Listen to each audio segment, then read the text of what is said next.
ભાવનગર શહેરમાં ત્રેવડી હત્યાના પડઘા શમ્યા નથી, તેવામાં શહેરના કરચલિયાપરા વિસ્તારમાં વધુ એક હત્યાનો બનાવ બનવા પામ્યો છે। રૂપિયાની લેતી દેતી મામલે યુવાનને તેના મિત્રએ છરીના ઘા ઝીકી મોતના ઘાટે ઉતારી દીધો। આ મામલે ગંગાજળિયા પોલીસે 4 શખ્સ વિરુદ્ધ ગુનો નોંધી વધુ તપાસ હાથ ધરી છે। શહેરના કરચલિયાપરા રૂખડિયા હનુમાન મંદિર પાછળ પોપટનગર રામા પીરના મંદિર પાછળ રહેતા મોહિતભાઈ ઉર્ફે MK બટુકભાઈ ટેભાણીને તેના મિત્ર કાંજી ઉર્ફે કાનો કાળુભાઈ બારૈયા સાથે પૈસાની લેતી દેતી થતી હતી। આ દરમિયાન ગઈકાલે તારીખ 25 નવેમ્બર 2025ના રાત્રિના આશરે 11:30 વાગ્યાના સુમારે પોપટનગર જવાના રસ્તે મોહિતભાઈ ઉર્ફે MK બટુકભાઈ ટેભાણી અને તેના મિત્ર કાંજી ઉર્ફે કાનો કાળુભાઈ બારૈયા રહે કરચલિયાપરા ધનાનગર ભાવનગર, કિશન ઉર્ફે કાળો કોથમરી રહે ખેડૂતવાસ ભાવનગર, રામ ઉર્ફે કાળિયો રહે ઉલ્લાસ રૂવાપરી રોડ ભાવનગર, આર્યન બારૈયા રહે ટેકરી ચોક પાસે ભાવનગર વચ્ચે પૈસા બાબતે બોલાચાલી થઈ હતી। જોત જોતામાં વાત વણસી હતી। 4 શખ્સે મોહિત ઉર્ફે MK ને ગાળો આપી ઢીક્કાપાટુનો માર મારી તીક્ષ્ણ હથિયારના ઘા ઝીંકી દીધા હતા। મોહિત ઉર્ફે MK લોહી લુહાણ હાલતે રસ્તામાં જ ઢળી પડ્યો। 4 ઈસમો મોહિતને લોહીના ખાબોચિયામાં તળવળતો મૂકી નાસી છૂટ્યા। ઘટનાની જાણ 108 એમ્બ્યુલન્સને કરવામાં આવતા એમ્બ્યુલન્સ મારફતે મોહિતને ભાવનગરની સરટી હોસ્પિટલમાં ખસેડવામાં આવ્યા। સારવાર દરમિયાન મોત નીપજ્યું।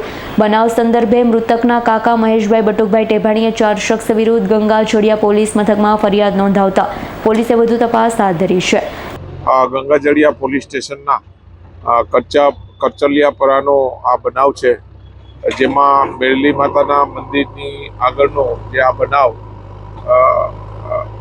ની માથાકૂટની જે હકીકત એ રીતની છે કે આ કામના જે ભોગ બનનાર જે છે મોહિત ઉર્ફે MD, તેને આ કામનો કાનો જે છે તેની સાથે મિત્રતા હોય, અવારનવાર બંને વચ્ચે પૈસાની જરૂરિયાત હોય, એકબીજાને આપતા હતા અને આ કામના જે ભોગ બનનારે કાનાને પૈસા આપેલા અને ગઈ રાતે આ લોકો જે છે ત્યાં મેલડી માતાના મંદિરની આગળના ભાગે ભેગા થયા અને પૈસાની લેતી દેતી બાબતે તેના વચ્ચે ઝઘડો થયો અને આ જે ભોગ બનનારને આ કામના જે 4 આરોપી છે કાનો, કાળિયો, આયર અને બીજા, આ લોકોએ ભોગ બનનારને શરીરે ગંભીર ઈજાઓ કરી, જેથી આ કામના ભોગ બનનારને સરટી હોસ્પિટલમાં દાખલ કરવામાં આવેલા અને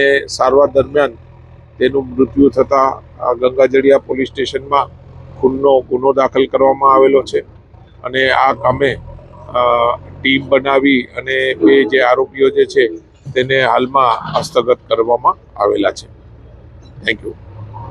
ઇરફાન સોલંકીનો રિપોર્ટ, S9 ન્યૂઝ ભાવનગર। અમારી તમામ માહિતીથી અપડેટ રહેવા માટે જોડાયેલા રહો S9 ન્યૂઝ સાથે।